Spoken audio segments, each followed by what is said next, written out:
Hello everyone, it's Hunter and welcome back to my channel. If you guys are new here, it's so nice to meet you.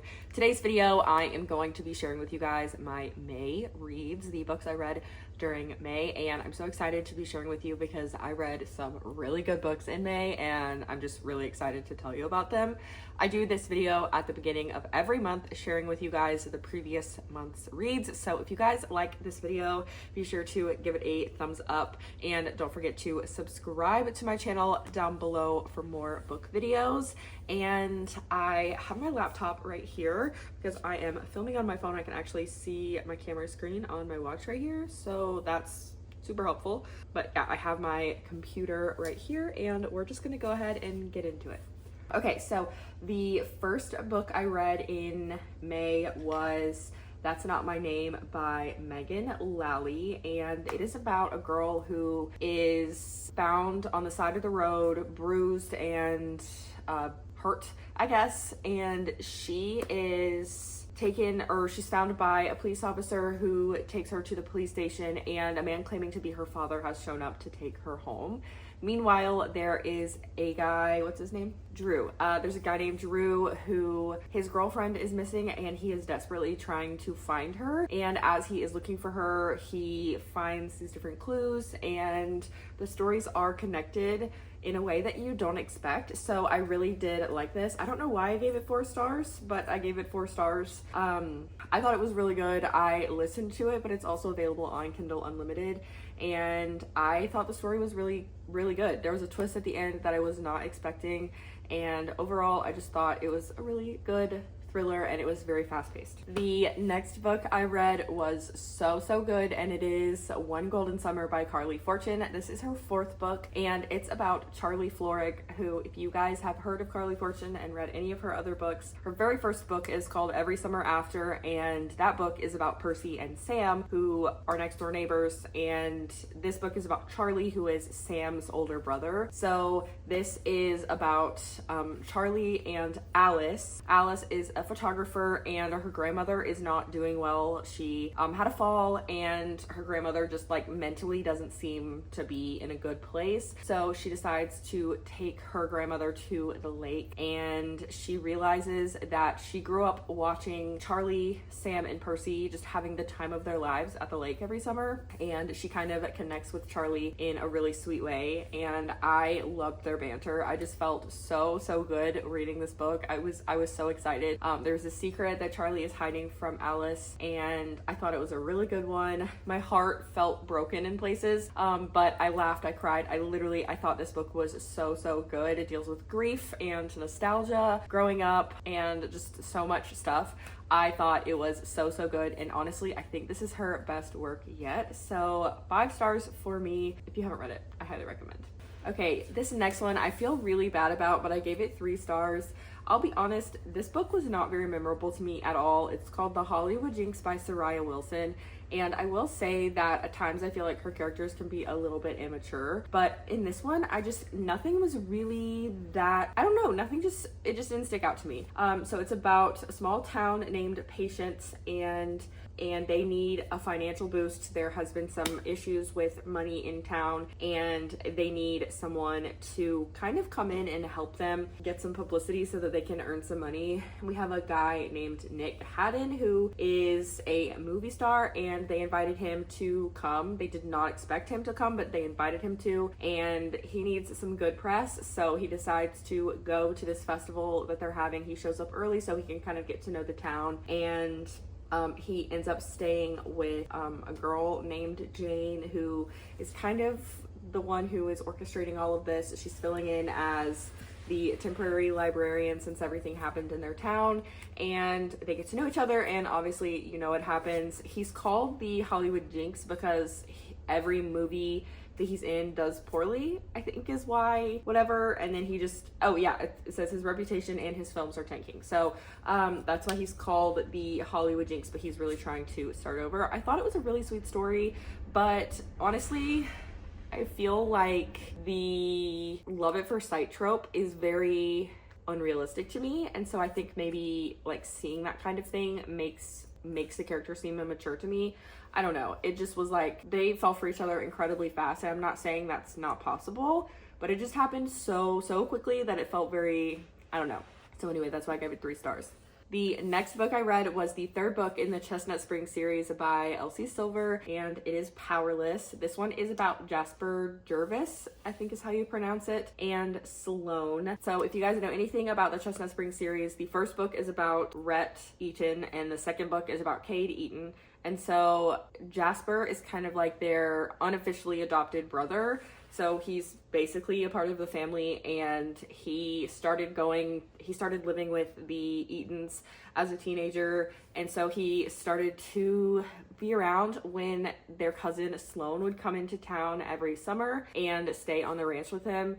And they became friends. They kind of confided each other in a way that they felt like they couldn't confide in the rest of the Eatons with. So it was a great opportunity for them to get to know each other, and they both have been harboring a secret crush for each other for a very long time. And then at the beginning of the book, Sloane becomes a runaway bride, and of course Jasper is the one that rescues her from her wedding that she does not want to be having.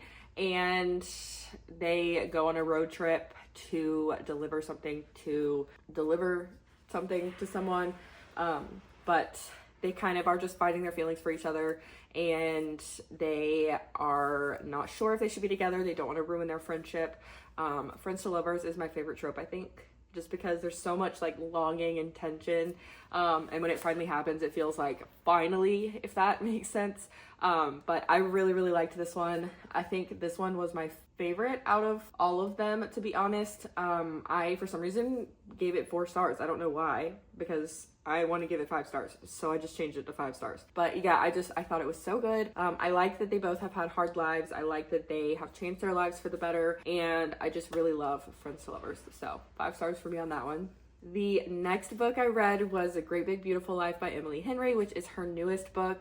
And I saw a lot of mixed reviews on this one. A lot of people didn't like it. They said it was too much like Evelyn Hugo. But I did not feel that way at all. I definitely see where they got like the concept of Evelyn Hugo, but like that's pretty much the only comparison that I can think of. The people would be saying it was like so alike, but it's about Alice, which is interesting because both this book and the one by Carly Fortune, they came out, I'm pretty sure, like a week apart from each other, and their female main character is named Alice. So I thought that was weird. There is Alice, who is dreaming of her big writing break, and Hayden, that's his name, yeah. Hayden is a Pulitzer Prize winning writer, and they both have been invited, or they both are on an island in Georgia, off the coast of Georgia, to write a biography, a memoir. I don't know, they're telling the story of this woman named Margaret, who was a socialite born into the spotlight, had a very scandalous, salacious past in different ways, and she kind of just wants to tell her story. So she invites them both to have a 1-month trial period. So they both are spending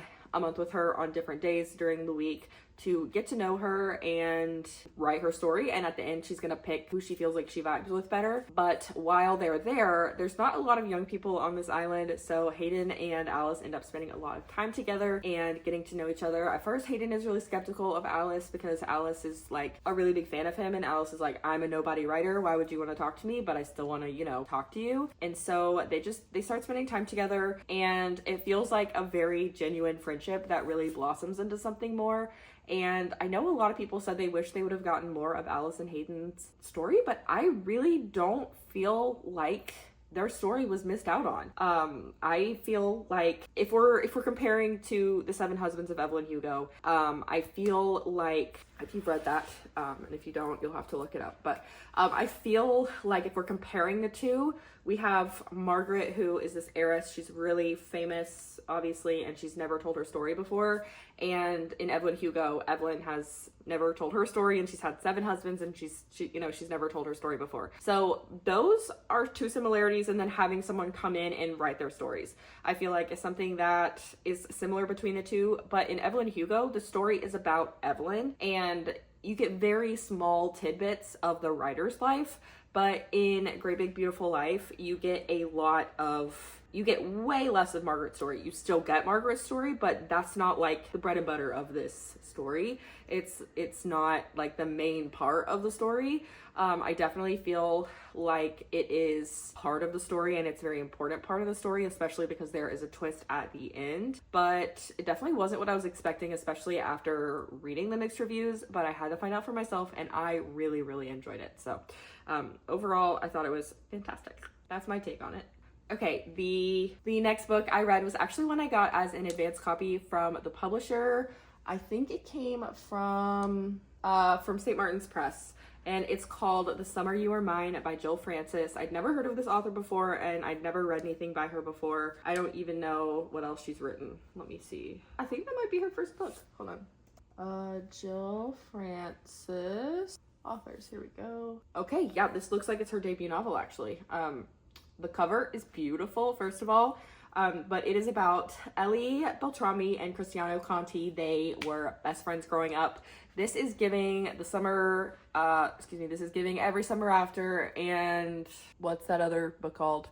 Love and Other Words, where they're like best friends and they spend the whole summer together, and then of course they start harboring feelings for each other. So this is kind of like a second chance romance. Basically, Ellie and Chris are both having issues with their careers. Ellie is a podcast host, and she kind of stuck her foot in her mouth on the air without realizing it, and Chris has decided to give up on his career for a good reason. Like, it's not in a negative thing. He's just decided that he's gonna retire from his swimming career, and it comes out that he took some sort of like illegal substance, but he didn't announce his retirement until after he took the substance, so it's just like very scandalous. So anyway, they are both in Italy again for the summer after a long time because their grandparents are actually getting married. Her grandmother and his grandfather are getting married that weekend, or that week, I guess, that weekend. So they both go to Italy for the week for their wedding, and they obviously cross paths because they are about to be family, and they start to spend more time together, and they decide that it would be mutually beneficial for them to work together to restore both of their careers and reputations. And of course, they spend more time together, and you know what happens. Second chance romance, forced proximity. We love to see it. I thought it was really cute. I gave it 5 stars. I was a big fan. It comes out on July 1st, so a little less than a month. I think that's 4 weeks from today, actually. I thought it was really great. I have no note. Oh, something else I guess I should mention is that there are lots of uses of Italian in it. However, the way that they don't directly translate anything, the author, I guess, does not directly translate anything, but using context, you're able to figure out what they said. So I found that really helpful, but also interesting that there were like no direct translations. And also, instead of just saying like the English version and say in Italian, it makes it feel a little bit more realistic. The next book I read was The Tenant by Frida McFadden, and I feel like there is a different book for me to review in every single one of these videos that is a Frida McFadden book, because she literally just has so many of them. Like, I don't understand how she's like pumping these books out like she does. According to her Goodreads profile, she has 51 books, which is actually insane, but in my opinion, they are like the fast fashion of books. I loved her books in the beginning when I first started reading them, and I kind of binged through them, but the more I read, the less thrilled I was with her as an author. I definitely think that this one was much better than the last book that I read of hers, which I believe was either The Boyfriend or The Crash. Those both were very recent. I gave this one 4 stars because I actually thought the story was decent. The reason why I give it 4 stars usually is because I just feel like the writing isn't great, and the characters are often very immature and naive. So I just don't feel like the characters are very well developed. But this is about Blake Porter. He is abruptly fired from his job as the vice president of marketing. He is not able to make his mortgage payments on his brownstone in New York, so his fiance convinces him to take in a tenant to help offset the costs of the brownstone while he is looking for another job. And then when she gets there, she seems super awesome, and she seems like the ideal person to be, you know, their third person helping pay the mortgage. But then weird things start happening. The neighbors I'm gonna read you what it says. The neighbors start treating him differently. The smell of decay permeates his home, and no matter how hard he scrubs, their strange noises awake him in the middle of the night, and he fears someone knows his darkest secret, and he is not sure what to do about this because he feels like he's going crazy. I thought it was actually pretty good. I feel like the twist, I'm not gonna say it was super predictable, but I'm not gonna say that it was unpredictable either. I don't know. There's always a twist. Obviously, that's how thrillers work, but I wasn't expecting it, but I feel like it could have easily been predicted, if that makes sense. So that's where I'm at on this one. 4 stars because it was definitely way better than her other ones, but again, the writing just makes the characters seem pretty immature, so that's why 4 stars.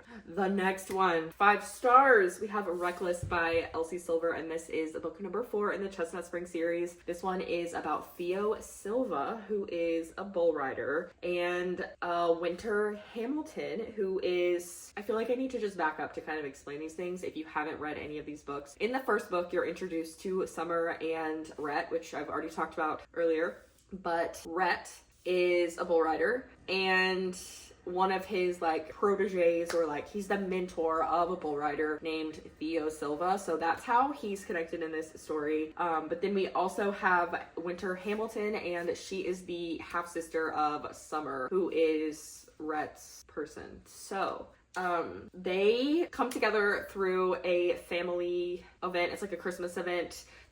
Winter and Summer, cruel for their parents to name them that. It's a whole thing. It's explained in the books. But Winter and Summer have been kind of estranged their whole lives. They're half sisters, so they didn't really get to spend much time together growing up, and they have finally reconnected, and it's going very slowly. Winter is, okay, let me just back up. Summer and Winter perfectly describe their characters, describe who they are. Summer is very warm and bright and bubbly and friendly, loving, welcoming to everybody that comes in, and people describe Winter as the Ice Princess because she just seems very cold, off-putting, standoffish, doesn't really want to be involved in a lot of things, and just generally has a very like snowy demeanor, if you get what I'm saying. So she decides to come to a Christmas dinner that they're having, and she runs into Theo. Obviously, she is married, but she literally has the papers ready to hand them off to her husband because she does not want to be married to him anymore. And then she has a one-night stand, and it is the best night of her life. And then suddenly she ends up pregnant. None of this is a spoiler. She ends up pregnant, and that's something that she doesn't want anybody to know, that her and Theo had a one-night stand. So the fact that she got pregnant is definitely going to make that a little bit more difficult. But yeah, it's basically story of one night stand, accidental pregnancy, co-parenting situation. I don't know. It's so good. I really, really liked this one. I don't normally like accidental pregnancy tropes, but I thought this one was fantastic. So 5 stars for me. The next thing I read was another Frida McFadden, and it's actually an original, Amazon original short story. It only has 73 pages, and this one was okay.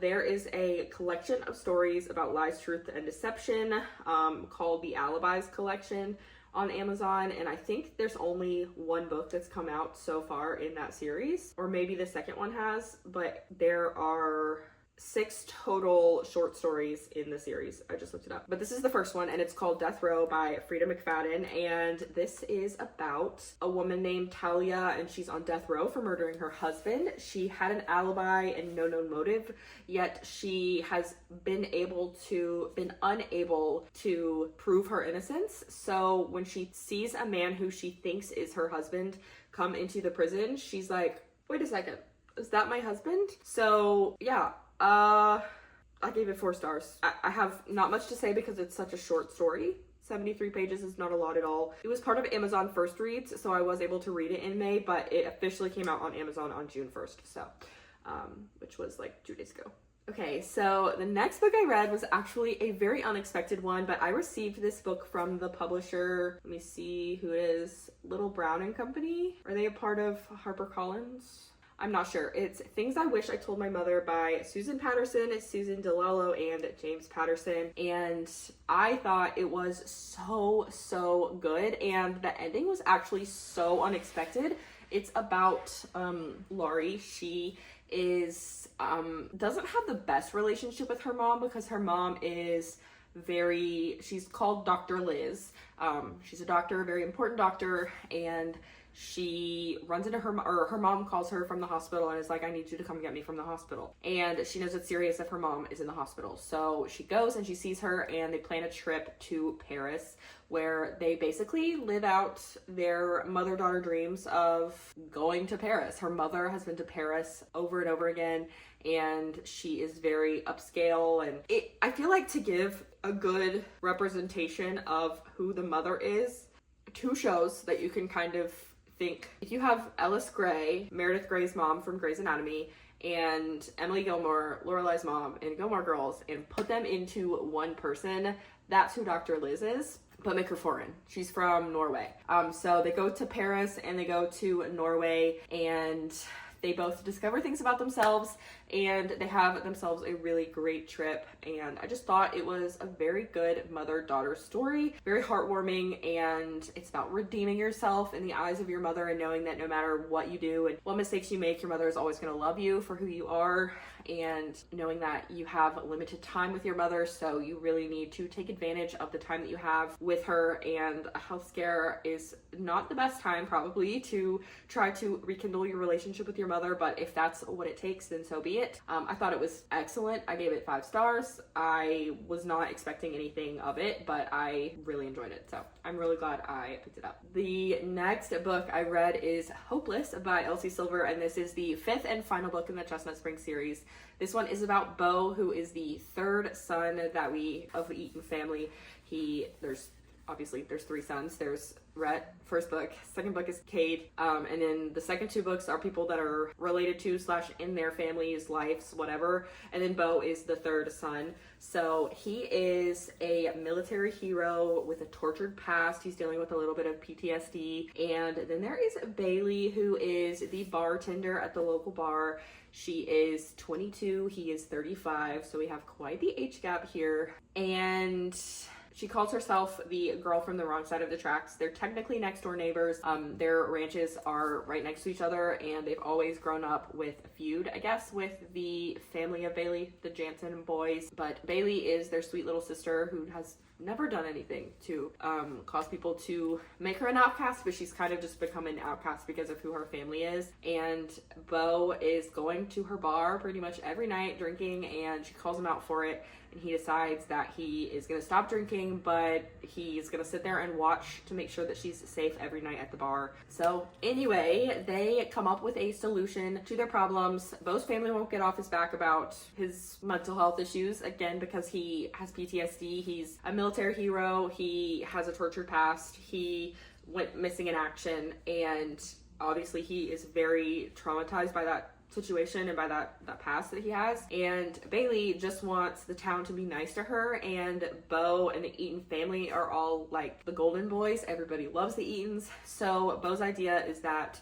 if Bailey will pretend to be his fiance, if they can be fake fiancés, then Bailey can have a good reputation and Beau can get his family off his back. So they decide to do that, and well, we know what happens. I say that every time, but we know what happens. I thought it was fantastic. I loved it. I did not like it at first. This was definitely not my favorite of the series, but I did still really like it. So there's that. And last but not least is What Have You Done by Sherry LaPena. And this one came out in July of 2024. It's about a small town in Fairhill, Vermont. Nothing ever happens, but then a girl turns up dead in a field, and they kind of have to figure out what happened, who killed her, how it happened. So you get the perspective of a bunch of different people. You get her best friend, her other best friend, her boyfriend, the boyfriend's mom, the boyfriend's dad, a teacher at the school, the principal, a teacher at the school, teacher/coach at the school, and then that teacher's fiance. A lot of different characters. However, I did not feel like it was confusing to keep up with anything at all. It was actually like so well woven together that I had to give it 5 stars just because of how easy it was to follow. There are lots of things that go on that are so messed up. I said to myself, that's disgusting several times, but that's okay because it was a really good book. 10 out of 10. Honestly, I thought it was really good. It only has 3.76 stars on Goodreads, but I thought it was way better than that. I definitely gave it 5 stars. It's also not a super long read. It's only just over 300 pages. So yeah, That was the last book I read. I feel like I talked way too much and I gave way too much description for these books, but I think that May was a really good book month, so I just really wanted to share them all with you. But anyway, that's all I have for today's video. So if you guys enjoyed it, don't forget to give this video a thumbs up and don't forget to subscribe to my channel down below, and I will see you guys in my next video. Bye.